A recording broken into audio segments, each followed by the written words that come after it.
El miércoles pasado vimos que el Señor Jesús, ocupando el lugar de los pecadores, ha muerto como sacrificio por el pecado y la culpa de ellos, y que ha propiciado la ira del Padre hacia ellos. En otras palabras, Cristo satisfizo el justo enojo de Dios contra el pecado y así apartó su ira de nosotros. Amén.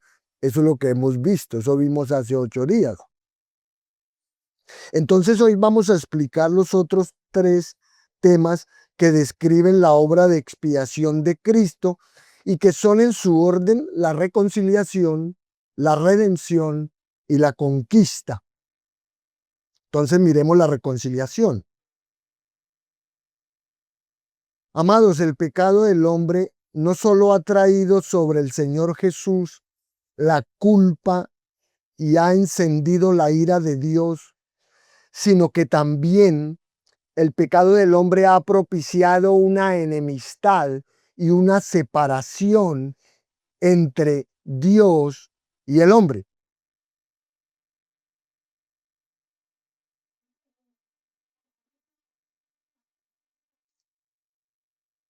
De ahí que la obra de Cristo en la cruz es también una obra de reconciliación. Y ese distanciamiento que hay entre Dios y el hombre se describe a lo largo de las Escrituras y de forma más notable allá desde el huerto, donde el inmediato instinto de Adán y Eva, después de haber pecado, fue ¿qué? Esconderse de Dios y evitar la comunión con Él de la cual son expulsados. Eso está en Génesis 3, ¿cierto? Versos 22-24. Así en la historia de Israel, la separación del hombre pecaminoso se ilustra con fuerza por la triple barrera del tabernáculo y del templo, ¿cierto? Ahí también se ve esa separación. Pues dentro de estos estaba el atrio exterior, accesible solo a quienes traían sacrificios. Estaba el lugar santo al que solo podían entrar los sacerdotes que ofrecían sacrificios por el pueblo. Y estaba el lugar santísimo, cuya entrada solo le estaba franqueada o permitida al sumo sacerdote en el día de la expiación para hacer propiciación por los pecados de la nación.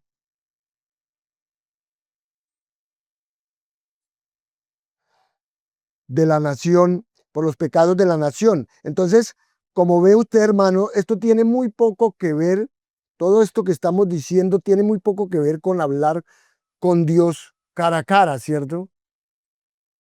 O al aire del día, como lo hacían Adán y Eva antes de su caída. Y el profeta Isaías comenta sobre la naturaleza de la relación rota allá en Isaías 59:2, diciendo esto: vuestras iniquidades han hecho división entre vosotros y vuestro Dios, y vuestros pecados han hecho ocultar de vosotros su rostro para no oír vuestras oraciones. Dicho de otra forma, Dios se ha convertido en enemigo del hombre. Romanos 5:10. Y la mente de éste es enemistad contra Dios, como dice Romanos 8:7. Por esta razón, las Escrituras también hablan de la expiación como una obra de reconciliación, por medio de la cual se elimina la razón de la enemistad entre Dios y los hombres. Se elimina la culpa del pecado y el castigo de la ira de Dios y se trata con ella, logrando así la paz. Entonces, los siguientes textos claves establecen este asunto. El primero, Romanos 5:10-11, dice: porque si siendo enemigos fuimos reconciliados con Dios por la muerte de su Hijo, mucho más estando reconciliados seremos salvos por su vida. Y no solo esto, sino que también nos gloriamos en Dios por el Señor nuestro Jesucristo, por quien hemos recibido ahora la reconciliación. Segunda de Corintios 5, 18-19 dice, y todo esto proviene de Dios, quien nos reconcilió consigo mismo por Cristo y nos dio el ministerio de la reconciliación, que Dios estaba en Cristo reconciliando consigo al mundo, no tomándoles en cuenta a los hombres sus pecados, y nos encargó a nosotros la palabra de la reconciliación. También está Efesios 2:16, donde dice, y mediante la cruz reconciliar con Dios a ambos en un solo cuerpo, matando en ella las enemistades. Finalmente, vemos Colosenses 1:20-22, que dice, y por medio de él reconciliar consigo todas las cosas, así las que están en la tierra como las que están en los cielos, haciendo la paz mediante la sangre de su cruz. Y a vosotros también, que erais en otro tiempo extraños y enemigos en vuestra mente, haciendo malas obras, ahora os ha reconciliado en su cuerpo de carne por medio de la muerte, para presentaros santos y sin mancha e irreprensibles delante de él.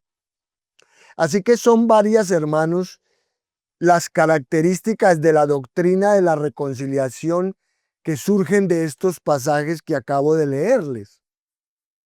En primer lugar, la reconciliación es una obra de Dios llevada a cabo en la persona de Cristo por medio de la eficacia de su sangre. De manera que el hombre no es quien efectúa esta reconciliación mediante algún acto que elimine la hostilidad de Dios hacia su pecado. Más bien, los pecadores reciben la reconciliación como don, de forma pasiva, por medio de la obra de Cristo. En segundo lugar, las Escrituras presentan la reconciliación como una obra acabada y realizada por el sacrificio de Cristo, pues cada uno de los pasajes anteriores indica que la reconciliación se produjo en el pasado por medio de la muerte de Cristo, una vez y para siempre. Amén. En tercer lugar, la reconciliación es fundamentalmente legal. Esto queda demostrado por el paralelismo que hay en Romanos 5, donde la frase fuimos reconciliados con Dios mediante la muerte de su Hijo es paralela a estando ya justificados en su sangre, que aparece en el versículo inmediatamente precedente en Romanos 5, 9-10. Y dado que la justificación es legal, es algo legal, y paralela a la reconciliación, es probable que esta también debiera entenderse en términos legales. Y Pablo elimina toda duda allá en 2 Corintios 5:19, cuando identifica explícitamente la obra de la reconciliación, como que Dios no tomó en cuenta los pecados del mundo, es decir, que los imputó al Señor Jesucristo, ¿cierto? Como se expresa ya en Romanos 4, 1-25, que es nuestro chivo expiatorio, ¿cierto? Ejerciendo su ira sobre él como sustituto nuestro e imputándonos a nosotros su justicia, ¿cierto? Como dice 2 Corintios 5:21. En otras palabras, Dios ha eliminado la razón de su enemistad contra nosotros, ha eliminado la culpa del pecado. Entonces, así como la propiciación es el aplacamiento de la ira de Dios contra los pecadores, la reconciliación es la anulación de su enemistad contra ellos. Esto significa que como el sacrificio y la propiciación que hablan de lo que a Dios se refiere, el concepto bíblico de la reconciliación es principalmente más objetivo que subjetivo. Es decir, tiene su efecto fundamentalmente en Dios y no en el hombre. Pues la separación entre Dios y el hombre tiene doble filo, ¿cierto? Esta separación de Dios y el hombre por el pecado tiene doble filo. Sin duda, el hombre es hostil a Dios por la depravación de su mente y de su corazón, ¿cierto? Pero Dios también es hostil al hombre porque en su santidad Él odia el pecado. Entonces, cuando consideramos que la Biblia describe la reconciliación como un acto legal que Dios realiza en Cristo de forma decisiva, y cuando consideramos que los pecadores elegidos que todavía no han venido a la fe permanecen hostiles a Dios, resulta evidente que la reconciliación no se refiere a la sola eliminación o a la eliminación de la enemistad subjetiva de la persona de la que se dice que ha sido reconciliada, sino de la eliminación del alejamiento de parte de la persona a la que se dice que somos reconciliados, ¿sí? Por tanto, la paz mutua efectuada por el acto de la reconciliación se experimenta como resultado de la reconciliación cuando la obra regeneradora del Espíritu Santo vence la hostilidad del hombre hacia Dios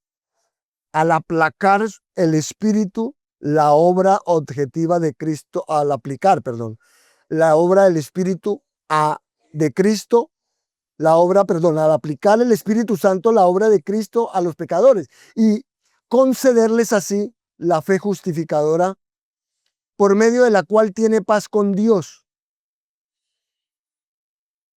Romanos 5:1.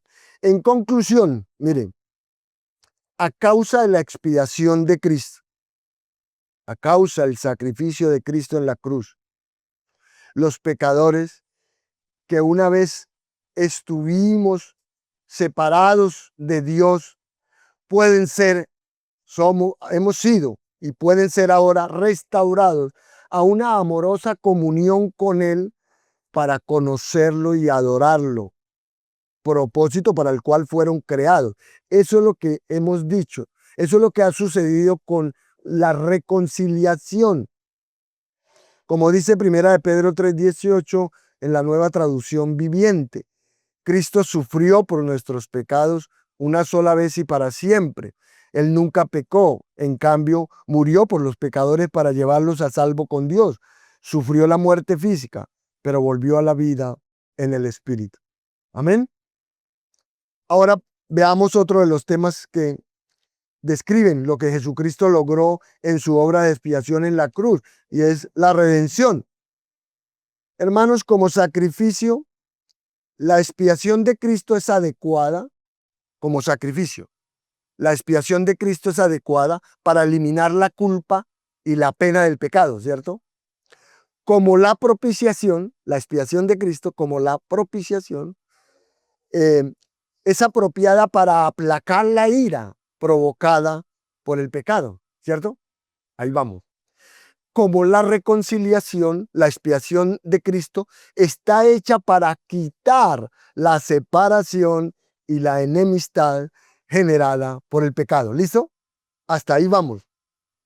Hasta ahí vamos. Pero además, la expiación de Cristo, aquí como redención, se caracteriza como redención, pues es aquello mediante lo cual el hombre es redimido de la esclavitud del pecado y de la ley, por el pago de la sangre derramada de Cristo como rescate. Amén. Eso es en el sentido de redención. Aquí, la implicación más relevante de caracterizar la expiación de Cristo como redención es que el lenguaje de esta es fundamentalmente comercial. Pues la anterior era legal, ¿cierto? Legal. Aquí es comercial. Eso es para que se pueda entender cómo es que se aprecia. Pues los términos griegos usados proceden de un sustantivo que significa plaza del pueblo. Allá en Mateo 23, Lucas 7:32, Hechos 17:17. Por tanto, redimir, oiga lo que significa redimir. Redimir es comprar y sacar del mercado. Eso es redimir, comprar y sacar del mercado. Otro término griego usado para redención, que es allí en la escritura, alude a comprar mediante el pago de un rescate. Por ejemplo, cuando un israelita se había empobrecido mucho, debía mucho, él tenía que venderse como esclavo. ¿Ve? Y la ley de Dios establecía disposiciones para que su familia, cuando tuviera el dinero, lo redimiera, fuera y pagara para volver a tener a ese ser querido, lo redimiera de la esclavitud mediante el pago de un precio, ¿no es cierto?, de lo que debía. Eso lo puede ver usted en Levítico 25, versos 47 al 55. De manera similar, pues, los pecadores se han hallado en la esclavitud del pecado, como dice Romanos 6:6. Y Cristo los ha redimido mediante el precio de rescate de su vida. Él mismo declara, nuestro Señor mismo declara que vino para dar su vida en rescate por muchos. Amén. Que aparece en Mateo 20:28, Marcos 10:45,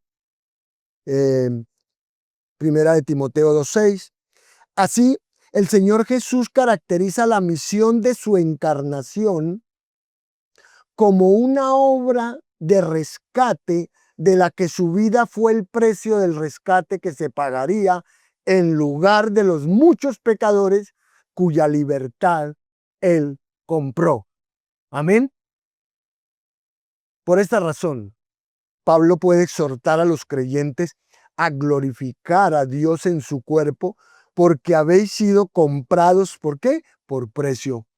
Como dice allá primera de Corintios 6:20 y 7:23. Y el apóstol Pedro habla de manera similar cuando les dice a los creyentes que fueron rescatados, fueron redimidos o redimidos en algunas versiones, no con cosas corruptibles como oro y plata, sino con la sangre preciosa de Cristo, como de un cordero sin mancha y sin contaminación. Eso es primera de Pedro 1:18-19.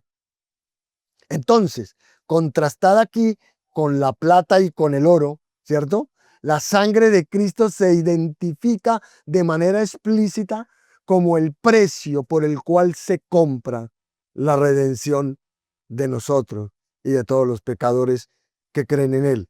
Así, cuando el apóstol Juan describe a las criaturas que en el cielo adoran al Cristo ascendido, observa que lo alaban por su obra expiatoria diciendo, mire lo que dicen, digno eres porque tú fuiste inmolado y con tu sangre nos has redimido para Dios de todo linaje y lengua y pueblo y nación. Eso es Apocalipsis 5:9. Por tanto, al pueblo de Cristo, es decir, a los que siguen al Cordero por donde quiera que va, se les denomina los redimidos o los comprados. Apocalipsis 14:3-4, porque tienen redención por su sangre. Amén. Efesios 1:7, Colosenses 1:14. Es evidente, pues, que Cristo ha redimido a los pecadores de la esclavitud al pagar el precio del rescate, su sangre. Sin embargo, debemos preguntar, ¿a quién entregó ese pago?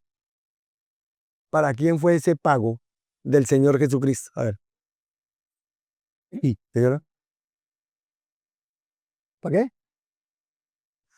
Vamos a ver. Aquí uno podría esperar que se tuviera que pagar el rescate a Satanás, ¿cierto? ¿Por qué? Porque él es el custodio del pecado y de la muerte. En las manos de Satanás está, él es el custodio del pecado y de la muerte. Como dice Hebreos 2:14-15, a los que los hombres están esclavizados, ¿cierto? Y los hombres están esclavizados al pecado y a la muerte. Y él el que tiene el dominio de eso. Por esta razón, varios maestros de la iglesia concibieron la expiación, algunos maestros de la iglesia concibieron la expiación como un rescate a Satanás. Ellos dijeron eso. Sin embargo, quiero aclararle que Dios Hijo no está en deuda con Satanás. Dios Hijo no está en deuda con Satanás para que tuviera que hacerle pagos. No, el Señor Jesucristo no le debe nada a él, ni Dios, nadie.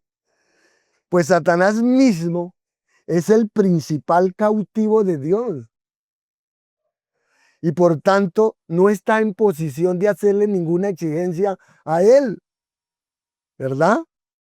Entonces no. Así que el rescate de la sangre de Cristo fue pagado a Dios. Fue pagado a Dios, cuya santidad exigía un pago justo por la pena del pecado. Aquí una vez más se observa la naturaleza fundamentalmente objetiva y la dirección hacia Dios de la expiación. La sangre del cordero se roció sobre el propiciatorio del altar celestial como sacrificio, como propiciación y y como rescate por los pecadores. Sin embargo, la redención también tiene una dirección hacia el hombre, porque mientras Dios es propiciado y reconciliado, el hombre es redimido. En primer lugar, Cristo nos redimió de la maldición de la ley. Gálatas 3:13. La ley de Dios siempre ha traído consigo bendiciones prometidas por la obediencia y maldiciones por la desobediencia. Eso es Deuteronomio 27:28. En realidad, en el pasaje de Gálatas 3, Pablo cita la maldición prometida por la desobediencia tan solo unos pocos versículos antes, diciendo porque todos los que dependen de las obras de la ley están bajo maldición. Pues escrito está, maldito todo aquel que no permaneciere en todas las cosas escritas en el libro de la ley para hacerlas. Entonces, una persona que depende de la ley para salvarse es maldita, está maldita porque nunca va a poder cumplirla. Tiene que cumplirla toda, absolutamente toda de manera perfecta. Para salvarse nadie puede hacer eso. ¿Sí? Por eso estamos bajo la maldición de la ley. Entonces, de manera que para aquellos que procuran alcanzar la justicia por sus obras, la ley exige una obediencia perfecta, como dice Santiago 2:10. Y porque todos pecaron y están destituidos de la gloria de Dios, como dice Romanos 3, todos están bajo la maldición de la ley. De modo que Cristo ha redimido a su pueblo de esta maldición de la muerte espiritual y de la destrucción. Él ha hecho esto convirtiéndose en maldición por nosotros, es decir, llevando las sanciones penales de dicha maldición en nuestro lugar. Él las recibió todas en la cruz. En segundo lugar, Cristo nos ha redimido del pecado, porque los pecadores están esclavizados por el pecado. Están esclavizados. Son esclavos de su propio pecado, como dice Juan 8:34, Romanos 6:6, Romanos 16:17, segunda de Pedro 2:19. Y por tanto, Dios ha intervenido, Cristo ha intervenido muerte para la remisión de las transgresiones, como dice Hebreos 9:15. Por su muerte sustitutiva, Cristo ha redimido a su pueblo de la culpa del pecado mediante el pago de su pena. Por tanto, por la redención que viene por medio de su sangre, tenemos el perdón de los pecados. Mateo 26:28, Efesios 1:7, Colosenses 1:14, que ya hemos nombrado muchas veces. Pero Cristo también ha redimido a su pueblo del poder del pecado en la carne.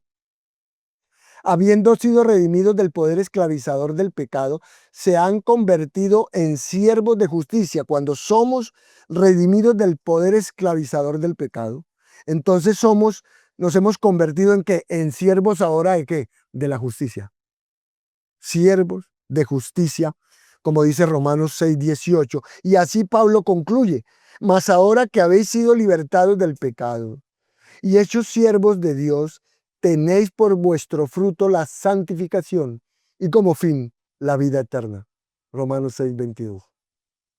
La redención del poder del pecado se convierte, pues, en el terreno en el que los creyentes se despojan del pecado y se visten de justicia, como dice Primera de Pedro 1, 17, 19. Porque Cristo se dio a sí mismo por nosotros para redimirnos de toda iniquidad y purificar para sí un pueblo propio, celoso de buenas obras. Tito también 2:14 habla de ello. Finalmente, varios textos de las Escrituras hablan de la redención del hombre en un sentido escatológico, en el que por fin no solo somos libertados o liberados de la pena y del poder del pecado, sino incluso de la presencia. Pero eso todavía no ha ocurrido, ¿no? Eso va a ser, de la presencia va a ser luego. Por eso es escatológico, ¿no? En Romanos 8:23, Pablo comenta sobre cómo los creyentes esperamos con ansias que la adopción, la redención de nuestro cuerpo. Estamos esperando eso. Nuestra alma ya fue redimida, pero estamos esperando la redención de nuestro cuerpo. Con esto, entonces, no sugerimos que la redención comprada hasta ahora en la cruz sea en cierto modo ineficaz hasta la glorificación de los creyentes. No, no estamos diciendo eso, ni estamos dando a entender eso, sino más bien que la redención perfectamente eficaz de Cristo, aplicada al alma del creyente en su justificación, también será al fin aplicada al cuerpo en su glorificación. Esto es lo que queremos decir, ¿no? En otras palabras, la cruz ha asegurado nada más y nada menos que la consumación de nuestra salvación y no solo su inauguración. Amén.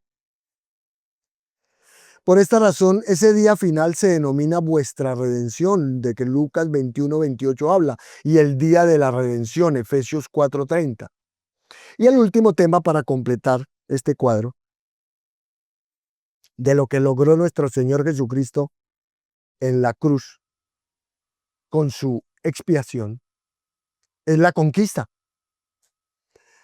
Aunque la redención, hermanos, del pueblo de Dios no consistía en pagar un rescate a Satanás, ¿cierto? Como ya dijimos, la redención no consistió en pagarle un rescate a Satanás, no.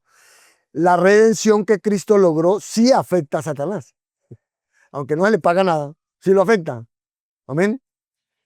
Pues al pagar la pena del pecado y liberar a su pueblo del pecado y de la muerte, Jesús también obtuvo una victoria de conquista sobre Satanás y los gobernantes, sobre las autoridades, los poderes cósmicos y sobre las huestes espirituales de maldad en las regiones celestes. Como dice allá Efesios 6:18, principados, potestades, en otras palabras, ¿no? 6:12, Efesios 6:12. Y dado que el mundo entero está bajo el maligno, como dice primera carta de Juan 5:19, quien es el Dios de este siglo, segunda de Corintios 4:4, y el príncipe de la potestad del aire, Efesios 2:2, vencer la pena y el poder del pecado en la vida de su pueblo, que fue lo que hizo nuestro Señor Jesucristo, vencer la pena y el poder del pecado en la vida de cada creyente. Eso es triunfar sobre Satanás. Amén. Eso es triunfar sobre Satanás. Eso es entrar, como dijo él mismo, el Señor Jesús, eso es entrar en la casa del hombre fuerte y saquear sus bienes. Amén. Eso es, como dice allá Mateo 12:29, Lucas 11:21-23. Por esta razón, conforme se acercaba al final de su ministerio terrenal, Jesús declaró: ahora es el juicio de este mundo. Ahora el príncipe de este mundo será echado fuera. Juan 12:31. Y varios días después, Jesús proclamó: el príncipe de este mundo ha sido ya juzgado. Juan 16:11. Es decir, hermanos, por su obra redentora en la cruz, Cristo le propinó el golpe mortal y decisivo a Satanás y a su reino de oscuridad, y cumplió, es decir, inauguró, aunque no consumó todavía, el propósito para el cual vino al mundo. ¿Para qué? Para deshacer las obras del diablo, como dice Primera de Juan 3:8. Así, cuando Jesús nos perdonó todos los pecados, anuló el acta de los decretos que había contra nosotros. Él la anuló, el acta de los decretos que había contra nosotros, que nos era contraria, ¿cierto? Por nuestros pecados, quitándola de en medio y clavándola en la cruz. Y eliminó la base de las acusaciones de Satanás en contra de nosotros. Las eliminó, como dice Colosenses 2, 13, 14. Por tanto, Pablo escribe esto: y despojando a los principados y a las potestades, los exhibió públicamente, triunfando sobre ellos en la cruz. Colosenses 2:15. Entonces, a través del triunfo paradójico, ¿cierto? Porque así se le llama, se le puede decir, a través del triunfo paradójico de su muerte, porque Cristo venció muriendo. Increíble, ¿no? Poderoso. A través del triunfo paradójico de su muerte, Él destruyó por medio de la muerte al que tenía el imperio de la muerte, esto es, al diablo, y libró a todos los que por el temor de la muerte estaban durante toda la vida sujetos a servidumbre. Amén. Hebreos 2, 14, 15. Y al tercer día, Jesús exhibió su victoria. Ya saben cómo, ¿no? Al tercer día, Jesús exhibió su victoria sobre el poder del pecado y de la muerte al resucitar de la tumba. Pues era imposible que lo retuvieran las garras de la muerte a Cristo. No era posible que lo retuvieran.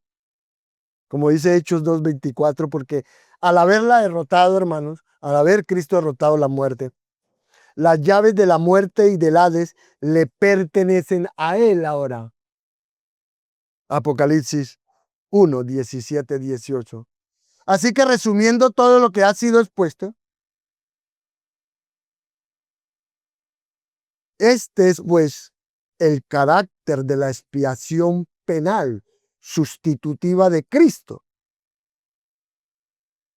La culpa de nuestro pecado exigía la pena de muerte.